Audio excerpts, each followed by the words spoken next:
You're listening to Big Table, a podcast about books and conversation presented by Hat and Beard Press, Dub Lab, and Gold Diggers in Los Angeles. I'm your host, JC Gabel. For each episode, we speak to one author about a singular book in a long-form interview. Each interview is then followed by a brief reading, sometimes from the same book being discussed, sometimes by a like-minded title and a different author. But every episode does retain a loose theme throughout, and is inspired by the work of radio host and oral historian Studs Terkel. Thanks for listening.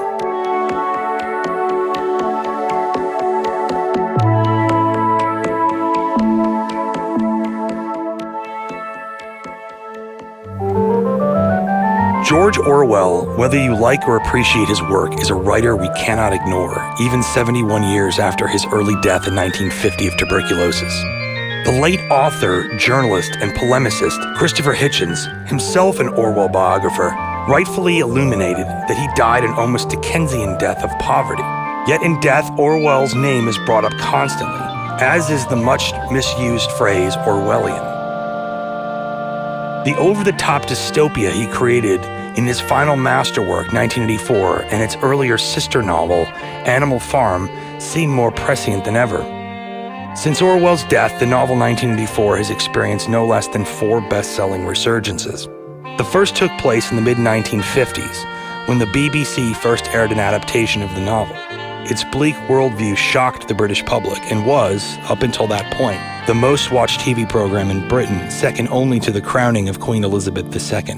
The next Orwell resurgence came in the 1980s, Reagan's America, as the world edged closer to that fateful year of 1984. The novel, once again, shot to the top of bestseller lists. Consequently, after the horrors of 9/11, the world once again began buying Orwell's masterpiece, and in the following years, during the so-called War on Terror and the Second Iraq War, intellectuals and columnists on both sides of the political aisle began to ponder, what would George have thought?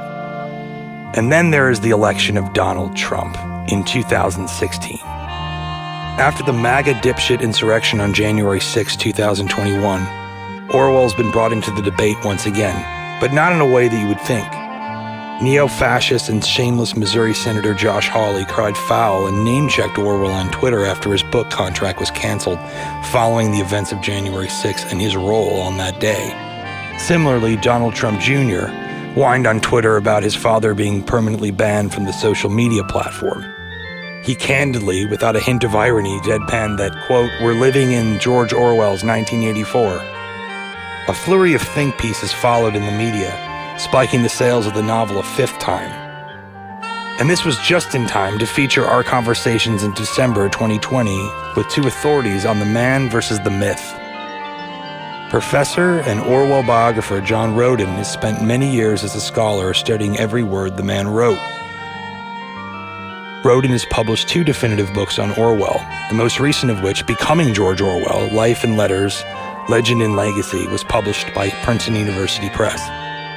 Later in the show, I'm going to speak with British author, novelist, and critic D.J. Taylor, who is at work presently on a new biography of Orwell after penning the definitive one to date in 2003, entitled Orwell, The Life, published by Henry Holt in the U.S. His most recent Orwell offering is On 1984, published by Abrams Press, which came out in 2019 for the 70th anniversary of the novel. He spoke to us from his home in Norwich, England. But first, to start things off, Rodden, speaking to us from his Austin, Texas home, helps us unpack all of this and more. Here's John Rodden. I really wanted to just go as deep as possible into the truth about George Orwell. Not that there's untruth, but I think there's myth with a lot of writers, and especially those that die young. And he's one of them. And I guess for you, as someone who studies George Orwell, has it become almost a surreal experience just to see, since 9/11, his popularity grow, and then even his sort of resurrection, with the election of Donald Trump? Well, that's an excellent question. As I argue in my book, 1984 is unprecedented insofar as it not only reached number 1 on the bestseller lists almost 70 years after its initial publication, but that is the fourth time in history that it's done so. That that is utterly unique, unprecedented, and I don't think could ever be duplicated. So that's an indirect response to your question insofar as, is the book even more important than in 2001? Well, it rose to number one in the mid-1950s when the book was first televised in Britain. Then it rose to number one again during 1984. That is, late 1983 into 1984. It was number one in the New York Times and international bestseller list for about 7 months, from October of 83 until April 4th, 1984, which is, of course, the date on which the book is occurring. That's the setting. Then it rose again for a third time during the Orwell Centennial, 2003, 100th anniversary of his birth. And that was right as the invasion of Iraq was being launched. And so all of the discussions of whether or not George Orwell would have supported the war and occupation in Iraq, whether he would have been an advocate of waterboarding and the Bush White House initiatives on all kinds of things, Patriot Act, et cetera, et cetera, et cetera, all got asked again.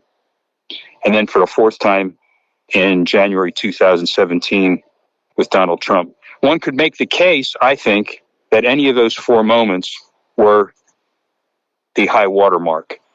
And I would even speculate that it's conceivable that it could rise to number one again, depending on how this presidential election, which is not entirely over, continues. Namely, will there be a peaceful transition? Will there be civil war in the U.S.? All these questions have been raised, and they're all Orwellian. Yeah, in the truest sense of the word, not in the way that it's been kind of misappropriated in pop culture and such. Well, in one of my other books, I make the distinction that the phrase Orwellian is one that only arose in the late 1950s. That is, in the aftermath of the TV production. There was no Orwellian when George Orwell was alive, or when the book was first published in June of 1949, or anything like that. It's not well understood that the book was not selling very well in 1953-54, no more than maybe 100 copies a week. Not a lot of sales. It was the explosion of Orwell's fame as a result of the TV show, which attracted more viewers that week than any other event in British TV history, with the exception of the coronation of Queen Elizabeth in 1953. And even to this date, those are the two highest percentage viewerships of any broadcast in the UK. So Orwellian means nightmarish, oppressive, totalitarian, horrifying, and so on in popular usage. That is when it applies to government, language, and so forth. But Orwellian, when it applies to the author, George Orwell, the example of George Orwell, is a very positive statement. So Orwellian is double-edged. But most people who do not know about the life and the work of George Orwell only know the negative.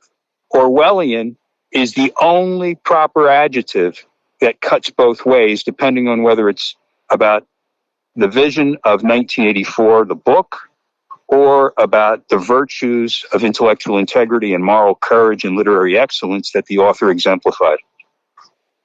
That is, again, another extraordinary aspect that has made Orwell even more famous. So the coinages and the usages, catchwords, of Animal Farm in 1984, Big Brother is watching you, double plus, ungood, thought crime, newspeak, some animals are more equal than others, and so on. All these have established his fame. But equally so, his own name as proper adjective is used and abused by all kinds of people who know nothing about his life. tens of millions of people quote Orwellian and know nothing whatsoever about the man. And I constantly am getting questions about what an evil figure he was, that George Orwell was just like Joseph Stalin, Adolf Hitler, or for that matter, Donald Trump. Knowing nothing about the man whatsoever, but just assuming that, sure, if it's his adjective, it must be about him. You mentioned in your book, which I think in the last few weeks, I guess, since the election, the phrase has just kind of been resounding in my head, which is the party slogan, who controls the past controls the future, who controls the present controls the past. Do you think that in some ways Orwell got it right on everything, except that Big Brother, in a way, is like us clicking to let Facebook knowingly spy on everything that we're doing? And that's sort of how we've commercialized, I don't know, the surveillance state. I mean, we kind of have surveillance capitalism. I mean, that's how the internet works. And so it's in some ways him and Huxley, who I believe Orwell was a pupil of Huxley's, right? He had Huxley as a professor at some point in school. Huxley was one of his masters at Eton. So, yes, it would have been 1916, 17 when Orwell was just a teenager. Well, that's interesting because he hadn't written, 1930 something is Brave New World. So way before he'd written his dystopian novel. Right, and they had correspondence when 1984 was published. That is, Orwell sent a copy of 1984 to Huxley, who wrote him back in admiration, saying, this is a very thought-provoking, stimulating book. However, I think you got it wrong regarding the future. I think my version of what could happen is much more plausible than yours. And his version was more like we're going to be obsessed with drugs and sex and entertainment and be distracted, a la Soma. And Orwell's is obviously a more ruthless totalitarian nightmare scenario. Yeah, the basic distinction is this. Are we going to be enslaved by forces from without or by forces from within? That is, Huxley said, far more effective for any long-term totalitarian nightmare is a world in which we enslave ourselves. We embrace and affirm the enslavement. So yes, Soma, all the other drugs, being a delta or an epsilon or whatever we're going to be, that is, we are the ones who impose it on ourselves and continue to do so. In a sense, Huxley was anticipating a version of the Matrix. Orwell did not believe that. He was responding far more to events that were occurring all around them during the time. That is, World War II, the rise of totalitarianism on the right in the form of Hitler's Nazism and Mussolini's fascism, on the left in the form of Stalinism. As far as he was concerned, it was far more likely that humanity would devolve into a complete surrender to a sadomasochistic politics. And that kind of brutal, crude sadism would exhibit its forms either on the right or left, but that power hunger and leader worship were far more likely to be the future than self-enslavement in some kind of gentle fantasy that Huxley was envisioning. So this was a really both taking very respectable intellectual positions on what was plausible. I think Orwell's vision was far more powerful in one respect because he had the shrewd vision to realize, unlike anyone else before him, no other utopian or anti-utopian writer had ever made this one little shift. That is, Orwell moved the date of the future nightmare terrifyingly close within his own lifetime, only 35 years ahead. It would certainly be within the lifetime of his children and grandchildren. All of them would be living in 1984. Whereas Huxley, like all the other utopian and anti-utopian writers, had set his vision far in the future. So in his world, it's AF, after Henry Ford in the Model T, 626. So That's 7 centuries into the future. Well, the fact is that most readers in 1932, when the book was published, really couldn't wrap their heads around 7 centuries into the future, nor could anyone else, which was why utopian and dystopian fantasy previously didn't have the same impact. But if you were living in a world that could still be yours, and your children and grandchildren be victimized by it, you couldn't help but respond to it viscerally. That was the crucial insight that Orwell had that I think has made his book, rather than Huxley's, repeatedly rise to number one. Because fear is even more powerful than love. That was another aspect of their debate. And something that could happen to you, not just happen to generations ahead of you, made the book unforgettable.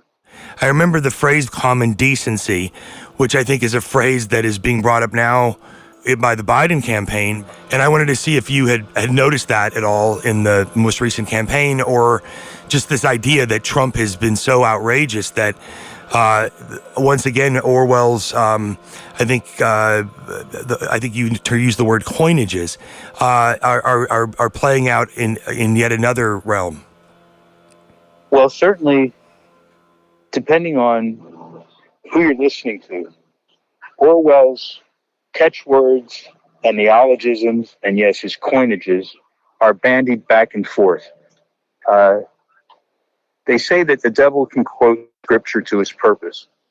And it's true that politically minded people, polemicists of the right and left, can quote a secular prophet such as George Orwell to their purpose. Both sides are treating Orwell as a kind of ideological superweapon in a war of words. And that's nothing new. That was happening also during the Cold War. During my research, I spent a lot of time in East Germany in particular. And I was astonished to find that even though the book had been banned, when I went over and taught right after the Berlin Wall fell in German universities, I discovered that everyone knew the catchwords of 1984. And I asked them, how did you possibly know? And they said, well, those were constantly on the radio and in the headlines of the Communist Party newspaper. And I said, how could that be? And they said, well, Ronald Reagan is Big Brother. I said, wow. They said, in other words, that the government was using the catchwords of 1984 and turning them on against the West, against Britain and the U.S. Margaret Thatcher was known as Big Sister, et cetera, et cetera. You make a really good point. It is difficult to think of any other writer in the 20th century that has been sort of used by both sides. You're absolutely right. That's exactly relevant to the point about timing. If he had died even 2 years later, perhaps even just 3 or 4 months later, he could not have maintained his stature across the political spectrum. Instead, he dies on the cusp of the Cold War exploding. That is, he dies just 2 weeks before Joseph McCarthy launches his attacks in the U.S. against the Army, the State Department, and so on, when the Cold War takes off in a completely new and heightened direction. After February 1950, so Orwell dies January 21st. On February 5th, McCarthy comes out with all his accusations. Anyone of Orwell's stature would have immediately been solicited for his opinion. Do you support McCarthy or don't? No matter what he would have said, he would have alienated people who disagreed. Instead, by dying just on the verge, within weeks of the Cold War taking off, and then, of course, worsening, so years ahead,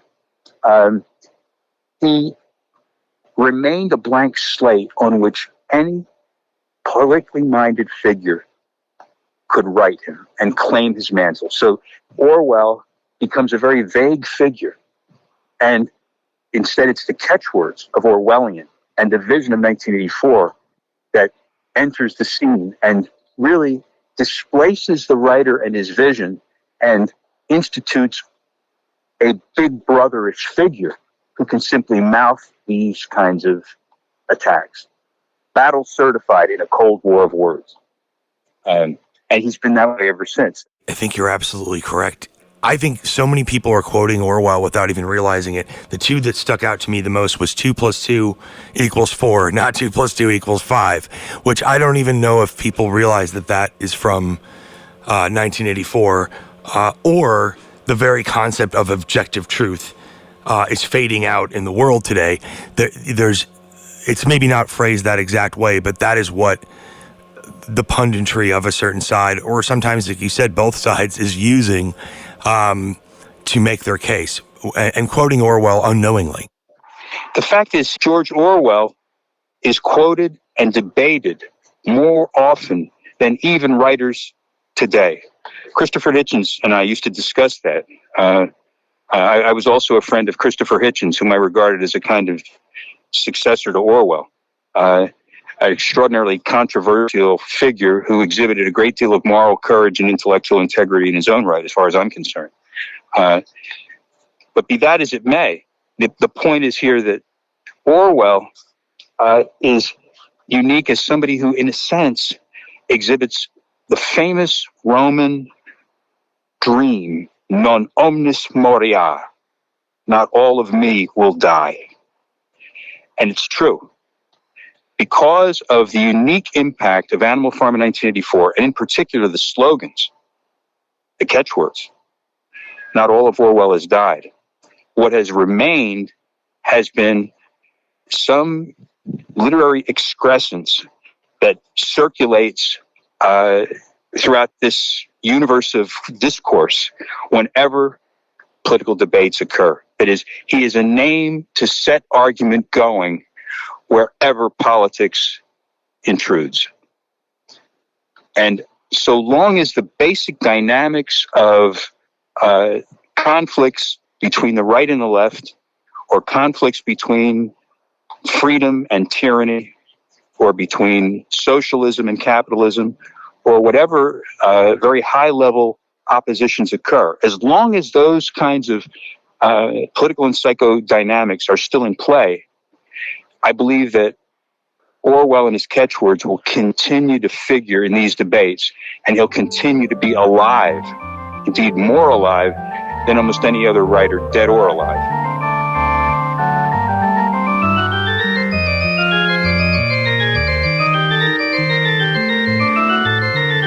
Now, deep into his third biography related to Orwell is writer, novelist, and critic D.J. Taylor.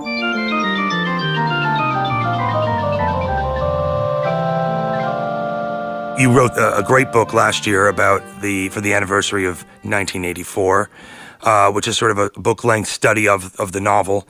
I don't know if you know Dorian Lynskey. I do. That's a very. I reviewed the Dorian Lynskey one, which is very good. I mean, I'd have to say we take slightly different lines, in that he's more interested in what I'll call the implications, especially the kind of pop cultural associations of 1984. Whereas the task I think I set myself in my book was simply to write about the book from beginning to end. You know, where did Orwell get the idea from it? How did he develop it? Why did it take him so long to write it? Because one of the fascinating things to me about 1984 was, I mean, Orwell was a quick worker. You know, historically, Orwell wrote books very fast. He generally spent a year on a novel, if that, and all the time he was writing journalism and doing other things. But in fact, 1984 took him 6 years from conception to finish. And part of that was to do with his waning health. You know, he really wasn't. He was dying really for the last 2 or 3 years while he was writing it. But there was always also the fact that he was kind of working out the intellectual position that he was taking as he went along.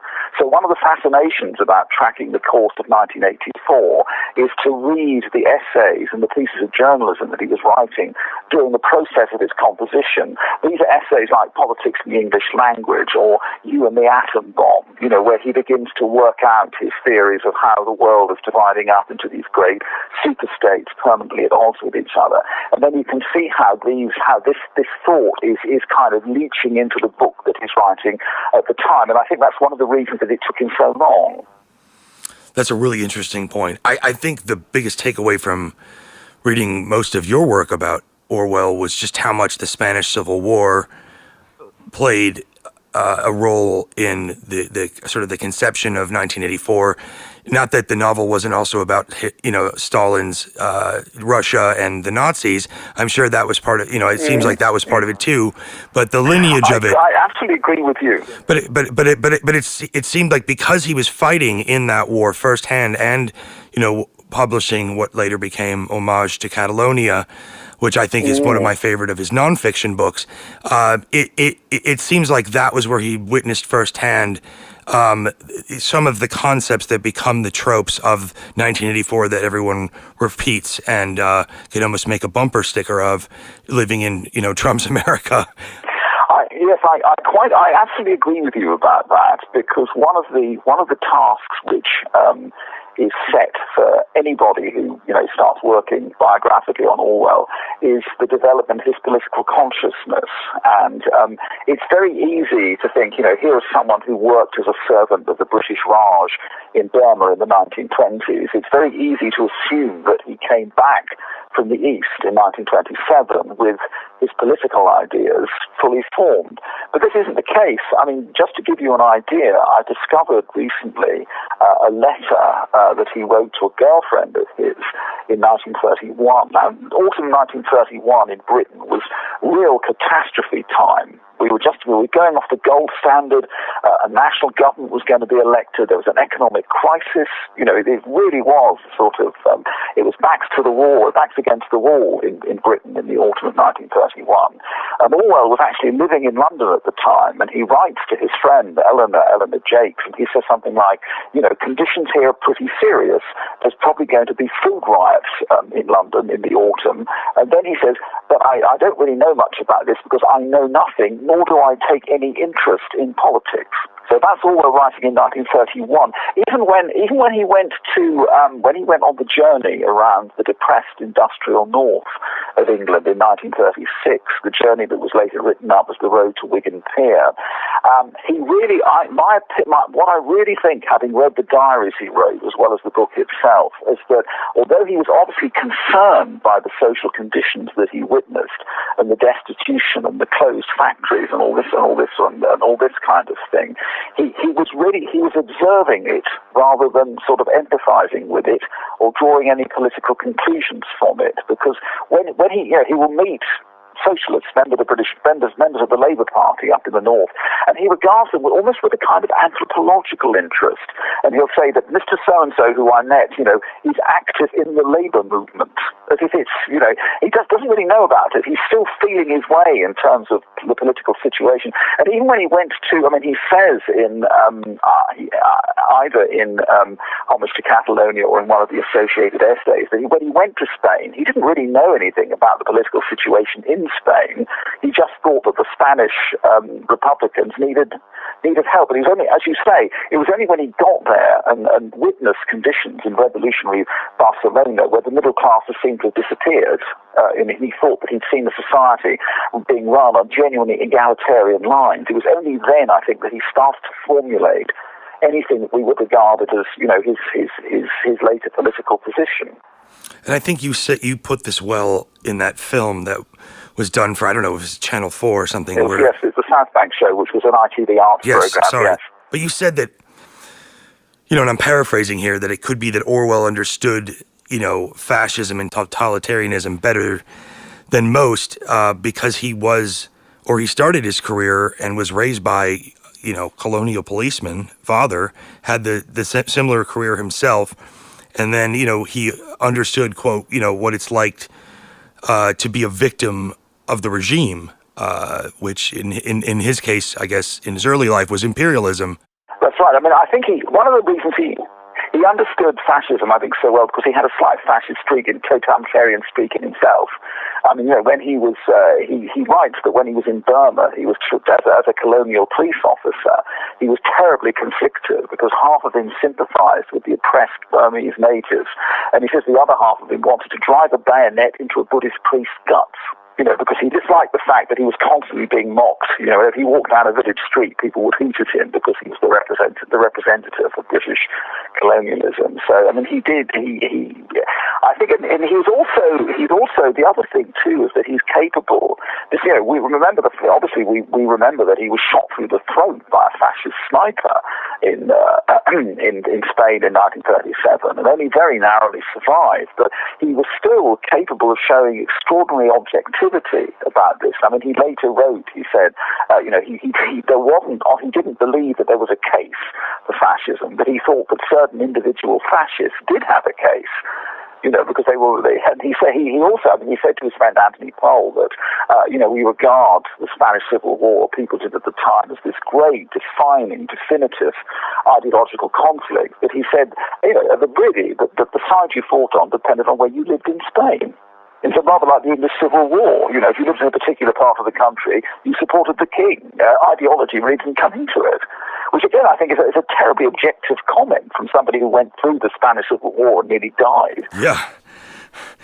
Yeah, I remember not having read any of the earlier works until, and I too was friendly with Hitchens. I used to work in magazines.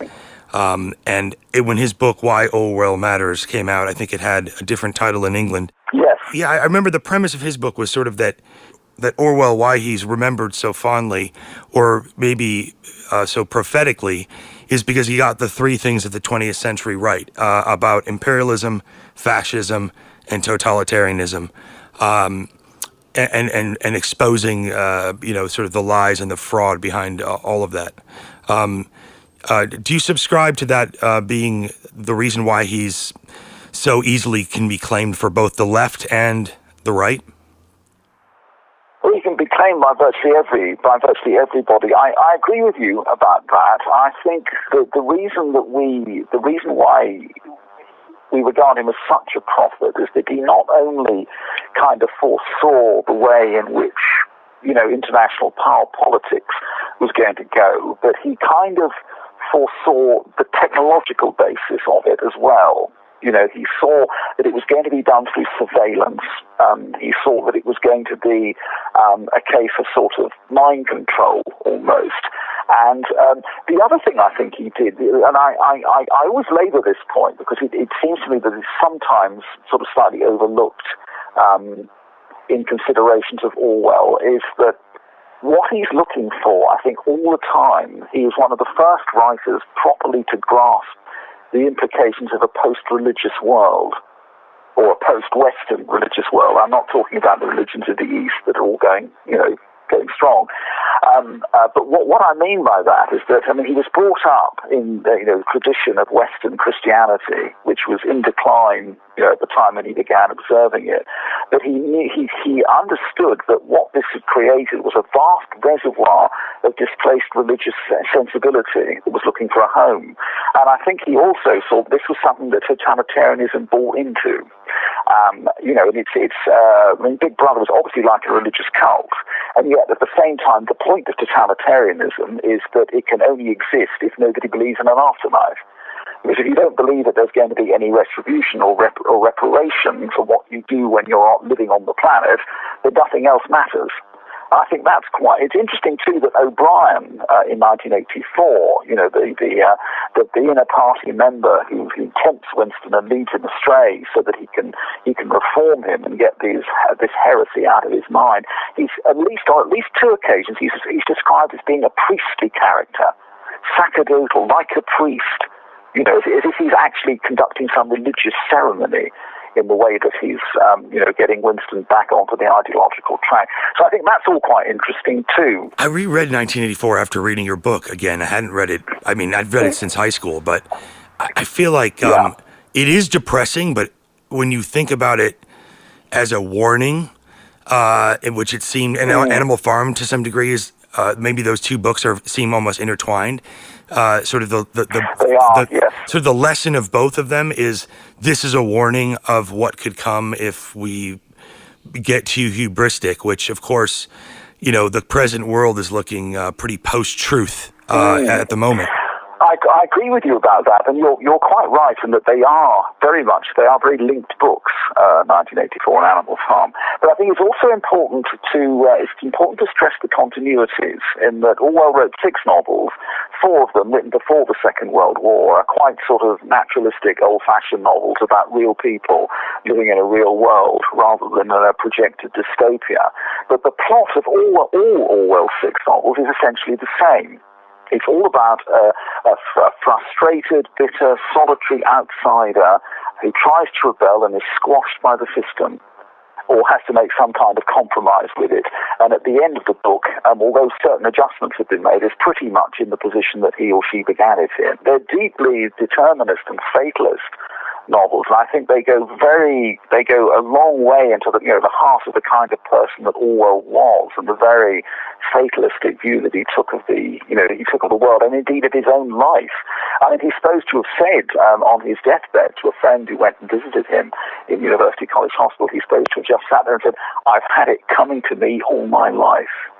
Which is a terrible thing to say of yourself at the age of, 46, a time when most people are simply getting into their professional stride. The term Orwellian, too, as a term to describe things, I think has been, I don't know if it even has the same meaning anymore. Well, no, what I think Orwellian is almost become like Dickensian. It's become what the avant-garde theorists call a floating signifier. It can mean absolutely anything. I mean, in fact, quite often on Twitter, you will see people mocking a piece of journalism where the journalist has used the word Orwellian to mean something that isn't Orwellian in the least, but it's just kind of futuristic and not very nice. So let's call it Orwellian. In the same way that if anybody in England ever finds a school, say, that's sort of slightly old-fashioned or a social abuse, somewhat might count as a social abuse, then it's Dickensian. You see, virtually anything that happened in the 19th century that could be compared to the 19th century is now called Dickensian in this country, and I fear Orwellian has gone the same way. But I mean, and we have terrible television programs called Room 101 and Big Brother and Big Brother and this kind of thing. It's like the work of many a classic author. It's floated like a balloon. It's floated free from its moorings and gone soaring off into the skies. And you just have to be grateful that people, that Orwell's name is still sort of floating about that. I mean, one of the remarkable things about Orwell, in fact, one could compare him to Dickens in that respect, that people know about him at second hand. I think there are hundreds of thousands, probably millions of people in the Western world who've never read 1984 or Animal Farm, but have a kind of second-hand knowledge of it. I think that's a very important thing. That happens to very few writers. And what it does, it really does show the significance of them. You say this, and I think everyone sort of comes to this conclusion that he would never have had any idea that this stuff would be, that he'd be talked about. And in some ways, he's got more in common with sort of F. Scott Fitzgerald. Yes, and I think you're right, and it all happened very quickly. I mean, we must realize that until Animal Farm, the vast majority of, ordinary readers would barely have known who he was. Animal Farm is a big hit, and then 1984 really hits the jackpot, in terms of his reputation and in terms of his sales. And the fact that he then died just afterwards, I mean, it's very interesting that his great friend Malcolm Muggeridge came back from his funeral and sat down and read the obituaries in the paper and said something about it. He could see as he read them, the myth of a man being formed. And almost within a few months of Orwell's death, these kind of mythological clouds are beginning to swirl around him, and very serious magazines are beginning to have symposia about him, and people are writing books about him. And 1984 is being filmed, both by the BBC and in the States, and the CIA is beginning to weaponize it, to use that terrible modern word, in the fight against Eastern European communism, and it's all happening very, very quickly in the years after his death. My one last point I wanted to bring up with you, just as a publisher, is in a lot of the books, and I guess this is the journalist in me too, is finding out what's in the Soviet archives with the journals that were confiscated by the communists. At the moment, as far as I know, there are kind of conflicting reports about this, because Professor Peter Davison, who edited that magisterial 20-volume complete edition of Orwell's works that came out in 1998, Peter Davison actually knew someone who had seen them in the Soviet archives. By the time he'd gone back to have a proper look, that archive had been closed. But I've been in. Interestingly, there are quite a lot of documents that started coming out of Russia recently. I mean, as you probably know, the Communist International archives are now open, and they contain, for example, records of people who were spying on Orwell in Spain in 1937. But I've got a correspondent in Moscow whose work, obviously everything's closed at the moment because of COVID, but according to him, it's not so much a question of the old NKVD archives being shut up. It's just apparently the things relating to episodes like the Spanish Civil War apparently in complete chaos, virtually unfiled, and it's a question of actually establishing what is there and where it's all been secreted. There's a similar kind of search going on at the moment, I should say, in this country, because it's been conclusively demonstrated recently that there was, and it certainly was until very recently, the BBC did have an oral record of Orwell's voice. There is somewhere, or there was somewhere in the BBC archives, an acetate of a program made on BBC Eastern Services Radio in about 1942, in which Orwell can be heard speaking. But it's disappeared, and a search is currently being instituted to find out where it is. So there are all kinds of, hairs running across the trail here, which we're trying to sort of track down, and those are only two of them. But I agree, if we could find the Spanish material that's somewhere in some archive in Moscow, that really would be fantastic. I mean, that at the moment is the holy grail of Orwell studies, I think, to find those documents.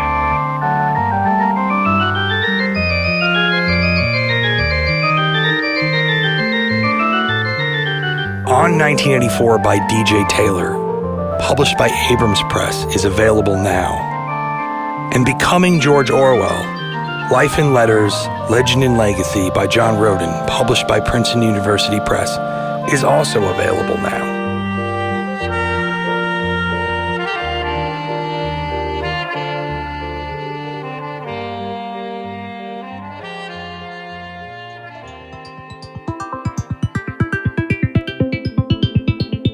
For the reading this episode, D.J. Taylor reads a bit from the first chapter of On 1984. Here's D.J. Taylor.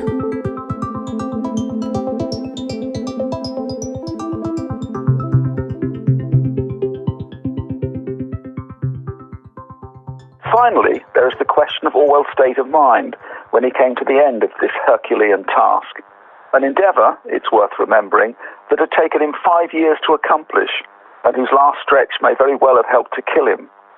How did he feel when he'd laid down his pen? Critical orthodoxy suggests that he was at the end of his physical tether, and that 1984's horrors are a direct consequence of an inner turmoil fed by his mortal illness. But his friend George Woodcock had another idea. Essentially, the ordeal that Orwell put himself through to complete this final novel was cathartic, Woodcock thought. By writing about the terrors that obsessed him, he got them out of his system, and now, curiously enough, he was at peace.